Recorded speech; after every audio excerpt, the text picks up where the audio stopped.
Welcome to the Dental Brief, the world's direct, right-to-the-point podcast produced to get you the information you need to learn and grow your practice. To learn more about our guests and find links to information discussed on our show, visit our website, dentalbrief.com. On to today's episode. Hello, everyone. Welcome to another episode of the Dental Brief. Today, I have with me Dr. Amanda Wilson. Dr. Wilson, say hello. Hey, how are you? Aloha. I'm doing fantastic. Aloha. You're in Hawaii, in Honolulu, correct? That is correct. I'm guessing it's probably about 80 degrees and sunny there. It is 81 and sunny, but yes. I knew I'd be right within about 3 degrees. So yes.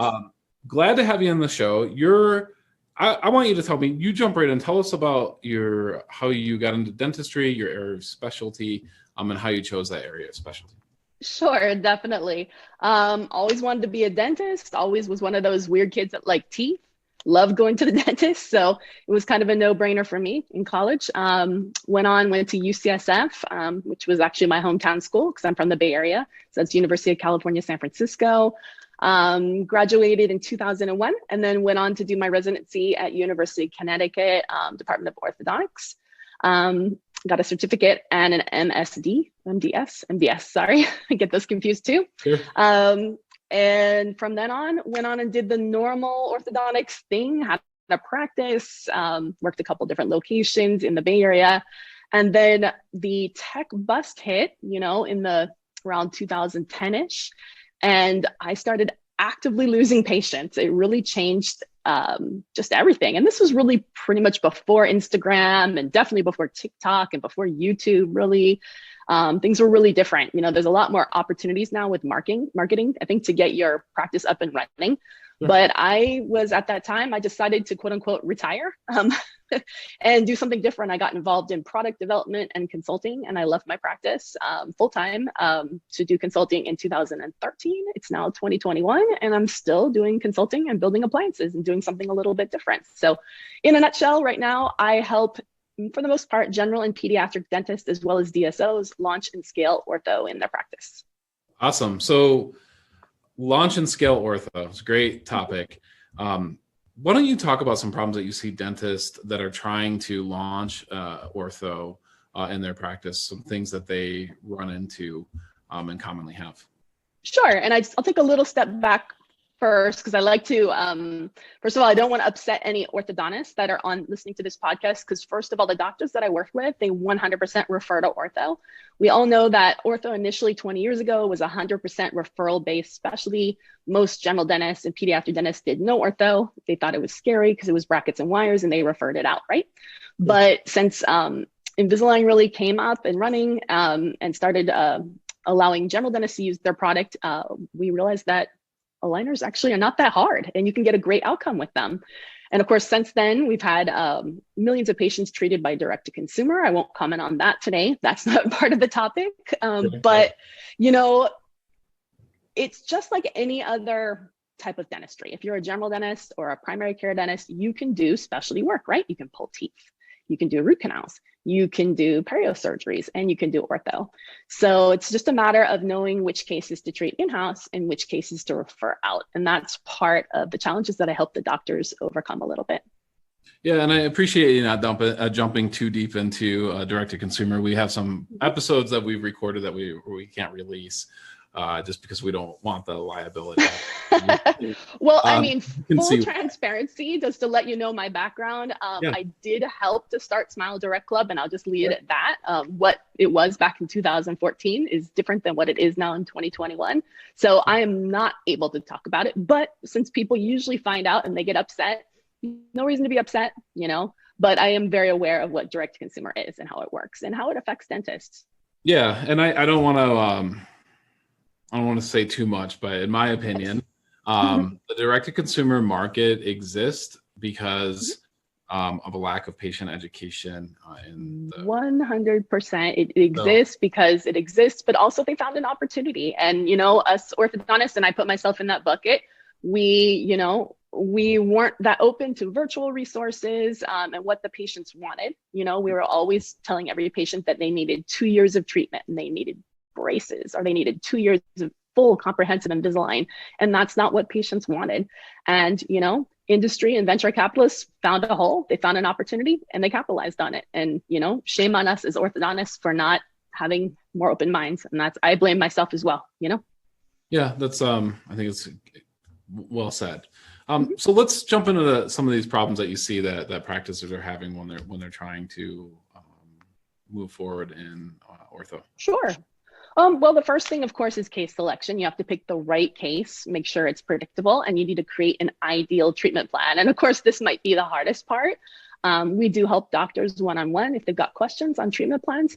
But also, you know, secondarily, you need to find the right lab to work with. So your lab could be something like Invisalign, Align Technology, but there's also more than a couple dozen other clear aligner options just in the US alone. So you need to find the right one for you and your practice. And that's something, if anybody has any questions, I'd be glad to answer that. Yeah, and I think that's important because there's some significant differences. I think sometimes cost is what drives a dentist to choose one or the other. And obviously, we can get caught up into that. And you think the upfront price is the actual cost when the cash flow. Cash flow is huge. Do you pay it all lab fee up front, or is it something that you can pay at the end or pay in pieces and chunks? So we don't want you to start a new system and have to spend, you know, $5,000, $10,000 to get trained and have to spend $40,000, $50,000 on new equipment. And my goodness, have all this negative cash flow up front. That's not the best way to start ortho because you're going to hate it, you know? And I feel like patients are more aware of the different opportunities and they don't want to put down a $2,000 deposit either. I mean, that's how we did things 10 years ago, 15 years ago. That's how all Invisalign cases were done, but nobody's going to do that anymore. So they don't have to. So, you know, you've got to be a little more flexible and keep your expenses and overhead down and create ideal treatment plans and optimize them up front so that you don't have to do revisions and refinements. And revisions and refinements are when you do a case and it doesn't quite get what you want and you have to do a reboot. That's what that means. Most orthodontists do very few revisions and refinements. They're an exception, not the rule. And I find that general and pediatric dentists do mostly revisions and refinements. And that's a big difference between the workflows. Wow. So you're a consultant, right? We made that kind of clear. Yes. What's the typical type of call? What are some of the typical calls that you get from dentists when they're kind of they got stuck or they're in a rut and they need help? What is that kind of the SOS, you know, help me? I get all kind of crazy stuff, but you know, that's just how it is. When you run a practice, crazy things happen, right? So one of the things that makes us different, there's a bunch of other consultants that are out there that help with ortho, and they're orthodontists. And you know what? That's wonderful. There's actually a huge need for it because we want you to have great outcomes and we want, you know, consumers to be really happy with their ortho. So not worried about any competition. The difference between ours and some of the other ones is that we are a full-time consultancy practice. That means we're not operating an orthodontic office alongside, so you get way faster responses because for the most part I realize most of my clients, they needed help during the day, you know, during business hours, not on the weekends, not in the evenings. That's when they, you know, urgent things would come up. So that's what we do that is different. But yeah, we don't only help with just aligners, we help with braces, we help with airway cases, phase 1 expansion, growth modification. If it's ortho, we help with it. The only thing, like I said, we don't help with is direct-to-consumer cases as well as jaw surgery cases, because that's really not something I think you can do remotely. But yeah, we get all kinds of crazy questions like this bracket won't stay on, you know, it keeps breaking off, to my patient lost their aligners, what do I do? You know, and it's mostly just the idea of having an orthodontist in your back pocket available to, you know, to chat and reach and unbiased, you know, and very confidentially helping you out with your cases to make sure you're getting great outcomes and referring the ones out that need to get referred out. Yeah, so you certainly have a 40,000 foot view on what practices are doing to be successful. If once a practice, once the dentist has decided, you know, what company they want to work with, right? So who they're going to use to get their aligners from. Tell me, what are some steps that a practice can take to make sure that they're going to be successful in launching ortho in their practice? Of course, yeah. So of course, first thing we already kind of addressed, which you want to get from A to Z, hopefully in one go and not have to do reboots, you know, so which means just optimizing, not only optimizing your ClinCheck or your treatment plan setup and not just taking what the technician gives you, you know, really looking at it and understanding the why behind moving this attachment like this or putting this elastic like this. The people that are doing your aligner setups are not dentists. They do have dentists on staff, international dentists that you can assess, and they are very helpful, and that's new. And I would recommend that. It's a free service. But for the most part, you need to understand it too, so you can teach your team and you can explain it to the consumer. So that, besides that, the second major piece of the puzzle that you need to idealize is consumer or patient compliance.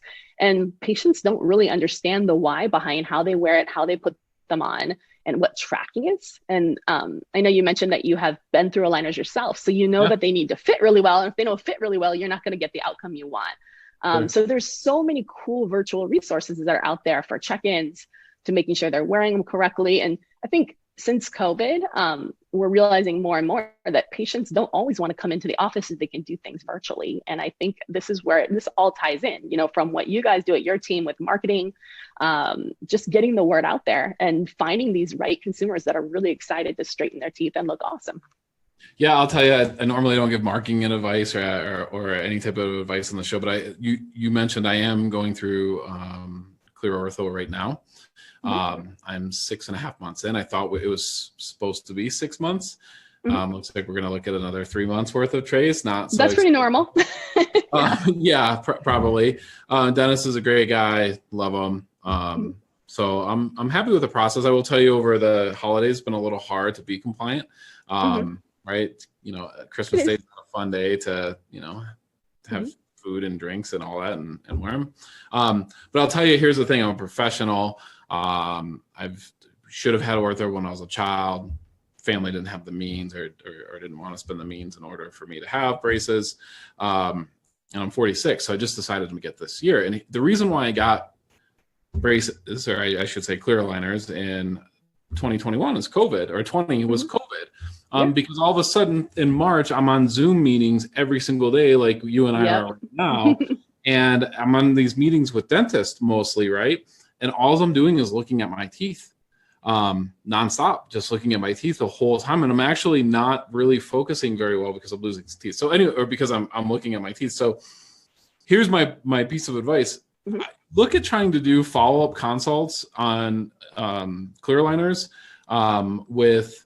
via Zoom, so that the patient is actually looking at their teeth while they're talking to you.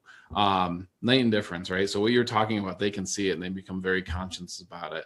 I'm sorry, like I said, I usually don't give any type of advice or tidbits. No, that's great. And by the way, you look fabulous for 46. We're actually the exact same age. So you must be class of 92 high school? I am, yeah. But you know what? You look 10 years younger than I do. I would have thought you were. I don't know about that, but thank you. Congratulations. That's the filter. Yep. Thank you. Yep. So anyways, your website is straightsmilesolutions.com. I encourage our audience to go. There's a lot of great information on there, but you also have a book too, right? I do have a book, and if you go to my website, it's on there.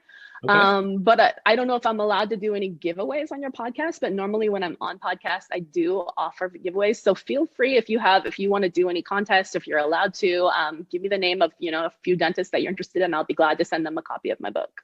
Okay. Yeah, that's fantastic. We appreciate that very much. And we'll certainly do that. Dr. Wilson, Dr. Amanda Wilson, Dr. Amanda, thank you so much. We really appreciate you coming on. straightsmilesolutions.com. I'm going to go ahead and give you the last couple of words. What would you like to leave our audience with? Oh, goodness. I wasn't expecting this, but yeah, just pleasure to meet everyone. And I really want to offer everyone who listens to this podcast a complimentary session with me. We can use it to talk about anything, just questions that you might have about ortho or whatever it might be, different systems. And if you'd like to schedule that, like I said, there's no strings attached, doesn't cost anything. Just mention this podcast. You can just go to straightsmilesolutions.com and click on the contact button and set up that appointment and just drop the name of this podcast and you're good to go. Fantastic. straightsmilesolutions.com is the website. Dr. Wilson. Great. Thank you. Thank you for joining us on today's episode. Did you know you can weigh in on today's topic on Facebook? Search The Dental Brief on Facebook or visit our website, dentalbrief.com, and just follow the link. We look forward to having you join us again on another episode of The Dental Brief.